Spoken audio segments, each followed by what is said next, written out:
Welcome back to Leadership Unleashed with me, Daphne Walbridge.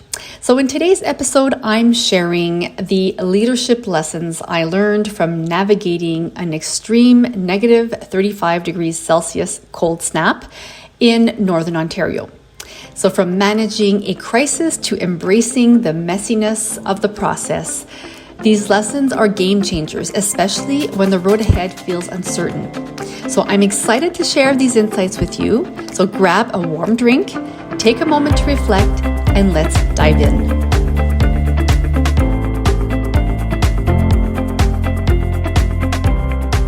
Hey everyone, I want to talk about crisis management today and a valuable lesson that I learned with respect to teamwork when we just recently went through something as a team, and some lessons I really want to share with you. So welcome to today's episode. And just recently as a team, we went through one of the season's coldest fronts. It was minus 36 to minus 40 degrees Celsius. So here in Northern Ontario, that is very frigid. These are very cold mornings. And as you can imagine, there can be a lot of complications when it comes to running a school board, managing a school, and whatnot. Well, this was the case this past week. We're in January as I'm filming this or recording this.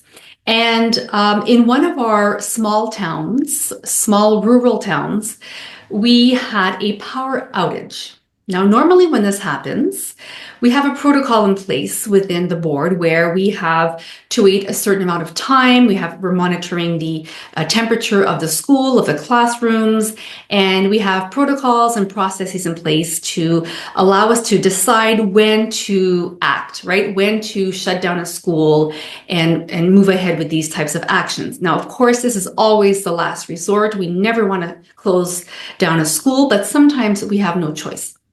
So what we didn't realize is that this power outage would have lasted 24 hours, and that's what it did. So throughout this ordeal, we as a team came together and worked beautifully to make sure that our students and our staff and the community were well taken care of, and we were able to move swiftly, promptly, and share the information with the community as fast as possible. So I want to share with you a few little lessons that we learned throughout this whole process. So I have notes here that I'm going to refer to because I really don't want to miss anything. So first of all, the power of teamwork. What we did, first of all, is when we saw that we were in a situation of crisis, we first and foremost asked ourselves, okay, who needs to be around the table to make these decisions? Obviously, superintendents were there, so I was there because I was responsible for these schools. We had the director of human resources, the lead of mental health was there, our director of communications was there, and of course, our responsible for building and construction and infrastructure. She was there as well because we needed to make sure, to monitor the schools and the temperature and all that. Okay, so this was the core team that comprised of the crisis management team. Now, the other thing that we realized is that sometimes we had to bring in people from the community. So at one point we brought in the mayor to get information from him to make sure that we were making the right decisions to be of service to the community. So you want to bring in experts once in a while to your core team to get more information and to validate. The second thing I want to talk about was the check-ins that we had in place. We made sure after every virtual meeting, because we would be meeting, in teams like the virtual teams, we would make sure to schedule our next meeting. So we'd say, okay, we're meeting right now. Let's check in a couple of hours. Let's check in tonight at 9 p.m. because we're monitoring closely the construction and the repair crew, right? Checking to see, okay, when is the power going to come back on? So we would make sure to always have the next meeting scheduled in our calendar. That was very important.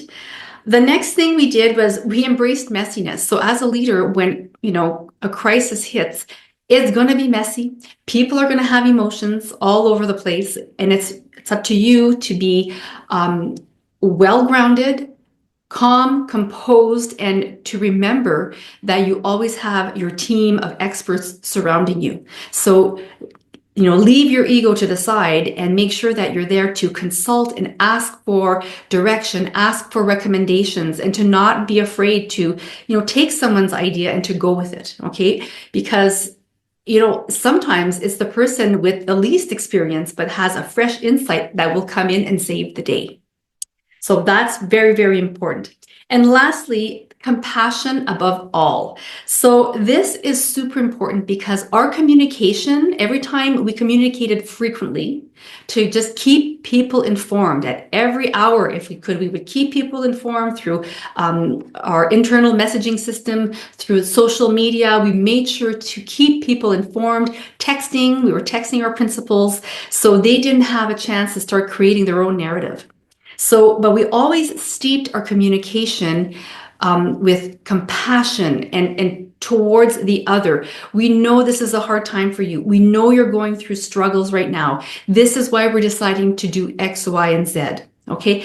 Because people want to read and want to feel like they are being cared for, especially in a time of crisis. So this community was without hydro for 24 hours in -36 to -40 degrees Celsius. So people were cold, they were miserable, they were terrified. And we, in our communication, wanted to make sure to relay compassion and caring, just to help calm emotions and to help people feel secure and at ease with us, right?